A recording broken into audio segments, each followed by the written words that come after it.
जय माता की। इस साल 2024 में शारदीय नवरात्रि कब से स्टार्ट होगी, कब खत्म होगी, नवरात्रि में हमें क्या करना चाहिए, क्या नहीं करना चाहिए, नवरात्रि का व्रत कैसे करें, नवरात्रि में क्या खाए क्या न खाए, नवरात्रि के 9 दिन माता रानी को क्या भोग लगाए, नवरात्रि के 9 रंग कौन कौन से है, नवरात्रि के अवसर पर मैं मेरे घर में माता रानी की पूजा सेवा अर्चना कैसे करती हूँ, आज सब कुछ जानेंगे इस वीडियो में। चलो तो फिर वीडियो को स्टार्ट करते हैं। तो दोस्तों, इस साल के शारदीय नवरात्र स्टार्ट हो जाएंगे 3 अक्टूबर 2024 गुरुवार से लेकर 12 अक्टूबर 2024 शनिवार तक। तो सबसे पहले यहाँ पर मैंने घर के मंदिर की साफ सफाई की, उसके बाद गंगा जल का छींटा लगाकर पूजा स्थान पवित्र कर लिया, सभी फोटोज को अच्छे से पोंछ लिया, सभी मूर्तियों को स्नान करवाया, रोली हल्दी से श्रृंगार करवाया है। नवरात्रि के दौरान जल्दी उठे और पवित्र स्नान करें। नवरात्रि में हमें सात्विक भोजन करना चाहिए, तामसिक भोजन से बचे। अगर आप व्रत कर रहे हो तो कट्टू, सिंगाड़े का आटा, साबूदाना, आलू, मेवे, मूंगफली और फल खा सकते हो। नवरात्रि के दौरान किसी से भी झूठ न बोले। नवरात्रि के दौरान बाल और नाखून नहीं काटने चाहिए। और मेरे घर की कुल देवी है तुलजा भवानी, तो मेरे मंदिर में एक बड़ी वाली तुलजा भवानी की तस्वीर है। नवरात्रि के 9 रूपों वाली देवी की भी एक प्रतिमा मैंने पूजा में रख दी है। और यहाँ पर है महालक्ष्मी का स्वरूप, इसके सामने मैंने शिवलिंग रख दिया है। शिवलिंग के पीछे विठुमाउली रखुमाई की मूर्ति है और उसके बाजू में छोटी सी मूकांबिका देवी की मूर्ति है, सामने बाल गोपाल है। और यहाँ पर है हमारी घर की कुल देवी तुलजा भवानी की मूर्ति और इसके सामने मैंने छोटा सा शिवलिंग रख दिया है जो मैंने काशी में लिया था। और इस शिवलिंग के सामने मैंने तुलजा भवानी देवी का यंत्र रख दिया है। तो देवी माता की पूजा करते समय देवी का यंत्र पूजा में रहना अत्यावश्यक है। दुर्गा सप्तशती पाठ की पुस्तक, अन्नपूर्णा माता की मूर्ति और हनुमान जी की प्रतिमा। तो अभी मैं यहाँ पर माता रानी का जलाभिषेक, पंचामृत अभिषेक कराऊंगी। तो सबसे पहले यहाँ पर मैं माता रानी को कुमकुम मिश्रित जल से स्नान कराऊंगी, उसके बाद हल्दी मिश्रित जल से स्नान कराऊंगी और उसके बाद हम पंचामृत अभिषेक करेंगे। हल्दी कुमकुम जल स्नान के बाद माता रानी को यहाँ पर और एक बार मैंने जल अभिषेक करवाया। तो अभी मैं इस हल्दी कुमकुम के जल को साइड में रख देती हूँ। बाद में आप पूरे घर में चारों तरफ इस जल का सिंचन करें ताकि आपके घर में जो नेगेटिविटी है वो चली जाए। अभी मैं माता रानी को पंचामृत से अभिषेक कराऊंगी। तो इस पंचामृत में मैंने लिया है दूध, दही, केले, चीनी और शहद। अभिषेक पूजन करते समय हम माता रानी का स्मरण करें। सर्व मंगल मांगल्ये शिवे सर्वार्थ साधिके शरणे त्र्यंबके गौरी नारायणी नमोस्तुते, इस मंत्र का जाप करें। अभिषेक होने के बाद ये पंचामृत अभी मैं साइड में रख देती हूँ। पूजा होने के बाद घर में सभी को प्रसाद के रूप में इस पंचामृत को बांटे और एक बार माता रानी को जल से अभिषेक कराएंगे। अभी हम जानेंगे नवरात्रि के 9 दिनों में माता रानी को क्या भोग लगाना चाहिए। तो पहला दिन होता है माता शैलपुत्री का। शैलपुत्री माता को हमें घी से बनी सफेद मिठाई का भोग लगाना चाहिए। दूसरा दिन होता है माँ ब्रह्मचारिणी का। ब्रह्मचारिणी माता को हमें शक्कर और पंचामृत का भोग लगाना चाहिए। तीसरा दिन होता है माँ चंद्रघंटा का। माँ चंद्रघंटा को हमें दूध से बनी मिठाई और खीर का भोग लगाना चाहिए। चौथा दिन होता है माँ कुष्मांडा माता का। कुष्मांडा माता को हमें मालपुए का भोग लगाना चाहिए। पांचवा दिन होता है माँ स्कंद माता का। स्कंद माता को हमें केले का भोग लगाना चाहिए। छठा दिन होता है माँ कात्यायनी का। कात्यायनी माता को हमें लौकी की मिठाई, मीठा पान, शहद का भोग लगाना चाहिए। सातवां दिन होता है माता कालरात्रि का। माता कालरात्रि को हमें गुड़ से बनी मिठाई का भोग लगाना चाहिए। आठवां दिन होता है महागौरी माता का। महागौरी माता को हमें नारियल से बनी मिठाई का भोग लगाना चाहिए। नौवां दिन होता है माता सिद्धिदात्री का। सिद्धिदात्री माता को हमें हलवा, पूड़ी और खीर का भोग लगाना चाहिए। पंचामृत जल अभिषेक होने के बाद यहाँ पर मैंने माता रानी को अच्छे से पोंछ लिया। उसके बाद गंध, हल्दी, कुमकुम से उनका श्रृंगार किया। माता रानी को बिठाने के लिए यहाँ पर मैंने एक छोटा सा आसन तैयार किया है। इस पर मैं थोड़े से चावल डाल देती हूँ। तो अभी मैं इस छोटे से आसन पर माता रानी को बिठा देती हूँ। उनके सामने छोटा सा शिवलिंग रख दिया है जो कि मैंने काशी में लिया था। तो आप यहाँ पर देख सकते हो माता रानी के साथ सभी मूर्तियों को मैंने फूलों से इस तरह से सजाया है। तो अभी हम जानेंगे नवरात्रि के 9 दिनों के 9 रंग कौन कौन से है। पहले दिन पीला, दूसरे दिन हरा, तीसरे दिन ग्रे कलर, चौथे दिन नारंगी, पांचवें दिन लाल, छठे दिन नीला, सातवें दिन गुलाबी, आठवें दिन बैंगनी मतलब पर्पल कलर। और ये है मेरी प्यारी सी लाडली बेटी जो माता रानी के मंदिर को सजाने के लिए प्यारा सा आम के पत्ते का तोरण बनाया है। नवरात्रि के पहले दिन हमें घर के मेन डोर पर और मंदिर पर आम के पत्ते का तोरण जरूर बांधना चाहिए। आम के पत्ते का तोरण बांधना शुभ माना गया है। तो इस तरह से मैंने मेरे पूजा घर में पूजा जमा ली है। तो माता रानी को आप 16 श्रृंगार जरूर रखे। प्रसाद के लिए यहाँ पर मैंने फल रख दिए हैं। अभी हम जानेंगे नवरात्रि व्रत रखने के लिए किन किन बातों का ध्यान रखना चाहिए। नवरात्रि व्रत के दौरान हमें सरसों का तेल और तिल का सेवन नहीं करना चाहिए। हालांकि मूंगफली का तेल और घी का इस्तेमाल हम कर सकते हैं। नवरात्रि व्रत में हमें रोजाना इस्तेमाल करने लगने वाले नमक की बजाय सेंधा नमक का इस्तेमाल करना चाहिए। व्रत के दौरान हमें दिन में नहीं सोना चाहिए, मन को शांत रखे, क्रोध नहीं करना चाहिए। नवरात्रि व्रत के दौरान किसी भी महिला या कन्या का अपमान नहीं करना चाहिए। व्रत के दौरान पूजा पाठ मंत्रों का उच्चारण सही तरीके से करना चाहिए। अभी हम जानेंगे दुर्गा सप्तशती पाठ कैसे बाँचना चाहिए। अगर आप नवरात्रि के दौरान दुर्गा सप्तशती पाठ करते हो तो उसके भी कुछ नियम है। दुर्गा सप्तशती का पाठ नवरात्रि के 9 दिनों में पूर्ण करना होता है। दुर्गा सप्तशती का पाठ शुरू करने से पहले हमें श्री चंडी कवच, श्री अर्गला स्तोत्र, श्री किलक स्तोत्र का पाठ करना होता है और उसके बाद ही दुर्गा सप्तशती का पाठ बाँचना शुरू करें। दुर्गा सप्तशती पाठ के 16 अध्याय होते हैं। तो पहले दिन हमें 3 स्तोत्र और 1 अध्याय पढ़ना चाहिए। दूसरे दिन हमें अध्याय दूसरा और तीसरा पढ़ना चाहिए। तीसरे दिन हमें चौथा और 5वां अध्याय पढ़ना चाहिए। चौथे दिन हमें 6ठा और 7वां अध्याय पढ़ना चाहिए। 5वें दिन हमें 8वां और 9वां अध्याय पढ़ना चाहिए। 6ठे दिन हमें 10वां और 11वां अध्याय पढ़ना चाहिए। 7वें दिन हम 12वां अध्याय एक ही पढ़ेंगे। 8वें दिन अध्याय 13 और 14 का पाठ करें। 9वें दिन अध्याय 15 और 16 का वाचन करें। तो इस तरह से नवरात्रि में 9 दिनों में हमें दुर्गा सप्तशती का पाठ करना चाहिए। तो यहाँ पर मैंने माता रानी को लाल चुनरी पहनाई है। माता रानी के सामने मैंने गणेश रूपी एक सुपारी रख दी है। माता रानी की पूजा करने से पहले हमें गणेश जी की पूजा करनी होती है। नवरात्रि पूजन की शुरुआत करने से पहले हमें संकल्प करना होता है। बिना संकल्प के पूजा अधूरी मानी जाती है। तो अभी हम जानेंगे संकल्प लेकर हमें पूजा कैसे करनी चाहिए। तो पहले आसन ग्रहण करें। दाहिने हाथ में थोड़ा सा जल लेकर तामन में छोड़ दीजिए। उसके बाद 3 बार ओम दुर्गाय नमः इस मंत्र का जाप करते हुए जल का आचमन करें। 3 बार आचमन करने के बाद हाथ को धोकर पोंछ लीजिए। तो अभी मैं यहाँ पर माता रानी के सामने गणेश रूपी सुपारी रख दी है ना, उस पर हल्दी कुमकुम समर्पित करूंगी। उसके बाद माता रानी को भी हल्दी कुमकुम समर्पित करना है। थोड़े से अक्षत, हल्दी, कुमकुम, पुष्प हाथ में लेकर संकल्प लेना है कि हे माता रानी, आज से नवरात्रि का अखंड दीप जलाकर मैं पूर्ण श्रद्धा भक्ति भाव से आपकी सेवा कर रही हूँ। मेरी पूजा आप स्वीकार करना माँ। मुझसे अनजाने में पूजा में कोई गलती हो गई तो मुझे माफ करना। इस तरह से संकल्प करके हाथ के चावल माता रानी के सामने छोड़ देने हैं। अखंड दीप प्रज्वलित करने से पहले दिए को हल्दी कुमकुम अक्षत समर्पित करें, दिए को प्रणाम करें और उसके बाद ही दिए को हमें प्रज्वलित करना है। नवरात्रि के दिनों में माता रानी के सामने पान के ऊपर 5 लौंग 5 इलायची जरूर रखना चाहिए। माता रानी के सामने 16 श्रृंगार फल प्रसाद रखने के बाद अभी यहाँ पर मैं धूप बत्ती दिखाती हूँ। घर में चारों तरफ धूप दिखाकर हमें मेन डोर पर एक धूप बत्ती जलानी है और एक धूप बत्ती हम भगवान के सामने जलाएंगे। माता रानी के सामने हमने जो जो अर्पण किया है, जैसे कि 16 श्रृंगार की सामग्री, फल, नैवेद्य, उसके ऊपर से इस तरह से जल छोड़ देना है। अभी हम माता रानी की आरती करेंगे। आरती करते समय पूरे परिवार के साथ माता रानी की आरती करनी चाहिए।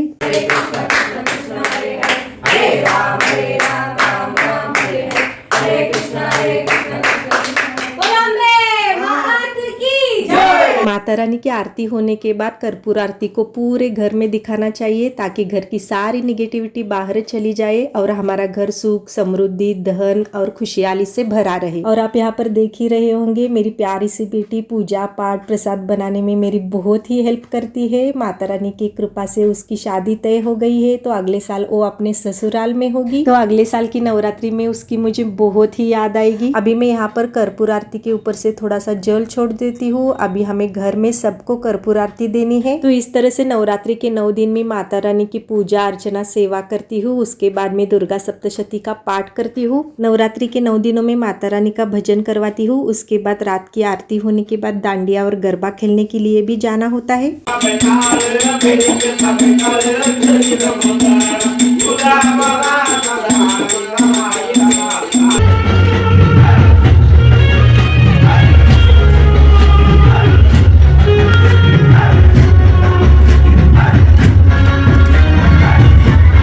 खंडे नवमी के दिन मेरा दुर्गा सप्तशती पाठ बाजना पूर्ण होता है। खंडे नवमी के दिन मीठी पूरी का भोग लगाना होता है। आटे के दिए जलाती हूँ। उसके बाद घर में माता रानी की आरती कर लेती हूँ। तो दोस्तों, अगर आपने मेरे चैनल को अभी तक सब्सक्राइब नहीं किया है तो वीडियो के नीचे जो रेड सब्सक्राइब बटन है ना, उसे क्लिक कर दीजिए। उसके साइड में आपको बेल आइकन दिखेगा, उसे भी क्लिक कर दीजिए। उससे क्या होगा, जब भी मैं नई वीडियो अपलोड करूंगी ना, सबसे पहले आपको पता चलेगा। खंडे नवमी की आरती होने के बाद मैं मेरे परिवार के साथ माता रानी के मंदिर जाती हूँ। दशमी के दिन और और एक बार माता रानी के साथ सभी मूर्तियों को जल अभिषेक स्नान श्रृंगार करके पूजा कर लेती हूँ। और हमारे यहाँ कर्नाटक में दशमी के दिन शमी पत्र एक दूसरे को बांटकर दशहरे की शुभकामनाएं देते हैं। तो सबसे पहले शमी पत्र माता रानी के सामने रखकर माता रानी का आशीर्वाद ले लेती हूँ। उसके बाद मंदिर जाकर एक दूसरे को शमी पत्र बांटकर दशहरे की शुभकामनाएं देती हूँ। तो दोस्तों इस तरह से नवरात्रि में 10 दिन में माता रानी की सेवा पूजा अर्चना करती हूँ। आपको ये वीडियो कैसा लगा, अच्छा लगा तो लाइक कर दीजिएगा। अगर आप माता रानी के भक्त हो तो कमेंट में जय माता की जरूर लिखिएगा। मिलते हैं और एक नई वीडियो के साथ, तब तक आप सभी को जय माता की।